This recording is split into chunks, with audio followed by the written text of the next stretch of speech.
வணக்கம் மக்களே, இன்றைக்கி நம்ம எந்த பிளேஸை பற்றி பார்க்க போகிறோம்னா அது காட்ஸ் ஓன் கண்ட்ரியான கேரளா தான். ஸோ கேரளாவில் வந்து வர்க்கலான்ற பிளேஸை பற்றி தான் பார்க்க போகிறோம். அதுக்கு முன்னாடி வர்க்கலா போகிறதுக்கு முன்னாடி கண்டிப்பாக இந்த பிளேஸை டச் பண்ணிட்டு போங்க. ஏன்னா இது வந்து வர்க்கலாலேருந்து ஒரு 45 கிலோமீட்டர்ஸ் தூரத்தில் தான் இருக்குது.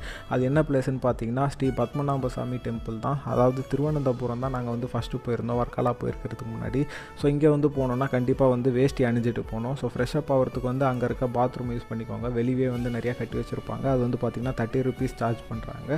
ஸோ வந்து 30 rupees கொடுத்து ஃப்ரெஷ்அப்லாம் ஆகிட்டு வேஷ்டிலாம் அணிஞ்சிட்டு மேலே வந்து சட்டை அலௌடு இல்லை. ஸோ சட்டையெல்லாம் கழட்டி வச்சுட்டு சாமியை பார்த்துட்டு அதுக்கப்புறம் நாங்கள் வந்து வெளியே வந்துட்டு நேராக வர்க்கலாக்கு தான் ட்ராவல் பண்ண ஆரம்பித்தோம். ஸோ பார்த்திங்கன்னா கெட்டப்லாம் வந்து வர்க்கலாக்கு ஏற்ற மாதிரி வைபாக மாற்றிக்கிட்டோம்.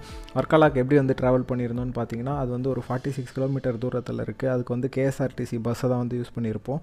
ஸோ இந்த ட்ரிப் வந்து பார்த்திங்கன்னா முழுக்க பப்ளிக் டிரான்ஸ்போர்ட்டில் தான் வந்து சுற்றிருப்போம். வர்க்கலா போனோன்னா கண்டிப்பாக பப்ளிக் டிரான்ஸ்போர்ட் தேவை. ஏன்னா ரேட்லாம்